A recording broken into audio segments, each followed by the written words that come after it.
ನಮ್ಮ Ranganna first time ಕಾಣಿಸ್ಕೋತಾ ಇರೋದು, ನಮ್ಮ ಮಾಸ್ಟರ್ ಫಸ್ಟ್ ಟೈಮ್ ಕಾಣಿಸ್ಕೋತಾ ಇದ್ದಾರೆ.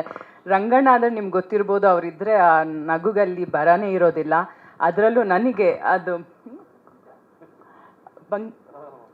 ಭಂಗಿ ಭಂಗಿ ಸೇದೋದು ಹೇಳ್ಕೊಟ್ಟು ಗುರುಗಳವರು ನನಗೆ.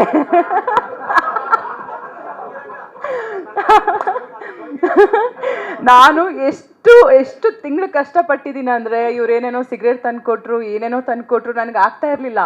ಬಟ್ ಇವ್ರು ಹೇಳ್ಕೊಟ್ಟಿದ್ದು ಒಂದು ಸ್ಟೈಲು, ಆ ಶಾರ್ಟ್ ನೀವು ನೋಡ್ಬೋದು ಸಿನಿಮಾದಲ್ಲಿ.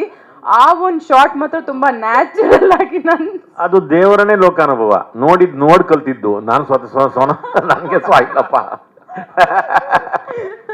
ಇಲ್ಲ ಪಾಪ ಅವರು ಆ ಒಂದು ಎಲ್ಲಿ ಅದು ಇದ್ರಲ್ಲಿ ಯಾಣದಲ್ಲಿ ಮಾಡ್ಬೇಕಾದ್ರೆ ಒಂದ್ಸರಿ ಎಳೆದ್ರು ಬರ್ಲಿಲ್ಲ, ಈ ಕುತ್ತಿಗೆಲ್ಲ ಸ್ಲಿಮ್ ಆಗ್ಬಿಡ್ತು ಅಂದ್ಬಿಟ್ಟು ಒಂದು 3 ಸಿಗರೇಟ್ ಇಟ್ಕೊಂಡ್ರೆ ಸರಿ ಎಳೆದ್ಬಿಟ್ರು. ಆಮೇಲಿಂದ ಅಯ್ಯಯ್ಯೋ ಇದೆಲ್ಲ ದಿಮ್ಮಂತಿದೆ, ಮತ್ತೆ ಸಿಗರೇಟ್ ದಿಮ್ಮಂತ ಇನ್ನೇನಂತ. ಹಾಗೆ ನನ್ನ ಗುರುಗಳು ನೀವು ಆ ವಿಷಯದಲ್ಲಿ ರಂಗಣ್ಣ. ಇನ್ನು ನಮ್ಮ ಮಾಸ್ಟ್ರು, ನನಗೆಲ್ಲೂ ಅವ್ರ ಬಗ್ಗೆ ಹೇಳ್ಕೊಳಕ್ಕೆ ನನಗೆ ಅವಕಾಶ ಸಿಕ್ಕಿರಲಿಲ್ಲ. ಫಸ್ಟ್ ಟೈಮ್ ಸಿನಿಮಾದಲ್ಲಿ ನಾನು ಆ್ಯಕ್ಷನ್ ಮಾಡಿರೋದು. ಪಾಪ ಅವ್ರು ನನಗೆ ಭಾಳಷ್ಟು ರಿಹರ್ಸಲ್ ಕೊಡುವಾಗ ಹೇಳಿದರು ನನಗೆ, ದಯವಿಟ್ಟು ನೀವೊಬ್ಬರೇ ರಿಹರ್ಸಲ್ ಮಾಡೋಕ್ಕೆ ಹೋಗಬೇಡಿ, ನಾನು ಅಸಿಸ್ಟೆಂಟ್ಗಳನ್ನ ಕಳಿಸ್ತೀನಿ, ಇಲ್ಲ ನಾನು ಬರ್ತೀನಿ ಅಂತ.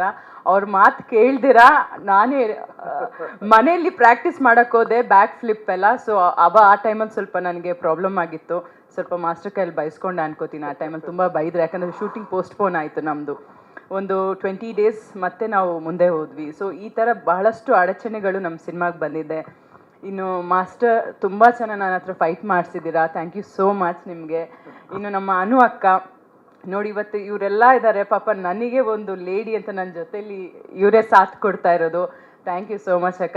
ಯಾವುದೇ ರೀತಿ ಯಾವುದೇ ಒಂದು ಪ್ರೋಗ್ರಾಮ್ ಅಂದ್ರೂ, ಯಾವುದೇ ಒಂದು ಪಬ್ಲಿಸಿಟಿ ಅಂತ ಹೇಳಿದ್ರು ಫಸ್ಟ್ ರೆಡಿ ಇರ್ತಾರೆ. ಸರಿ, ನಿಮ್ಮ ಸಿನಿಮಾಗೆ ಒಳ್ಳೇದಾಗಬೇಕು ಅಂದ್ಬಿಟ್ಟು ನಮ್ಮ ಜೊತೆಲಿದ್ದೀರಾ ಅಕ್ಕ, ಥ್ಯಾಂಕ್ಸ್ ನಿಮಗೆ. ಇನ್ನು ನಮ್ಮ ರಮೇಶ್ ಸರ್ ಬಗ್ಗೆ ಹೇಳಬೇಕಾಗಿರೋದೇ ಇಲ್ಲ. ಕೆಲವು ಸೀನು ಅಂತೂ ಆ ಸೆಕೆಂಡ್ ಹಾಫಲ್ಲಿ ಇವ್ರು ಬಿಟ್ಟರೆ ಕಣ್ಣಿಗೆ ಅದು ಇನ್ಯಾರೂ ಕಾಣಲ್ಲ ಅನಿಸುತ್ತೆ, ಆ ಲೆವೆಲ್ಗೆ ಆ್ಯಕ್ಟಿಂಗ್ ಮಾಡಿದ್ದಾರೆ. ಮತ್ತು ಇವರು ಅಷ್ಟೇ ನಮಗೆ ಬಹಳ ಸಹಕರಿಸಿದ್ದಾರೆ. ಒಂದು ನಿರ್ಮಾಪಕಿ ರೀತಿಯಲ್ಲಿ ಒಂದು ಯೋಚನೆ ಮಾಡಿ ನಾನು ಮಾತಾಡಬೇಕು ಅಂದರೆ, ಒಂದು ಸಿನಿಮಾ ಮಾಡೋದು ಅಷ್ಟು ಈಸಿ ಕೆಲಸ ಅಲ್ಲ.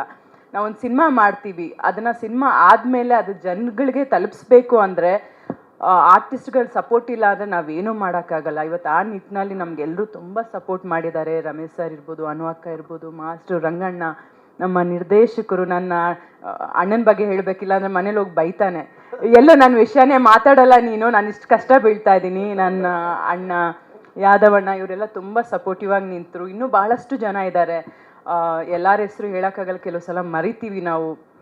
ಸೊ ಎಲ್ಲರೂ ತುಂಬ ಸಪೋರ್ಟ್ ಮಾಡಿದ್ದಾರೆ.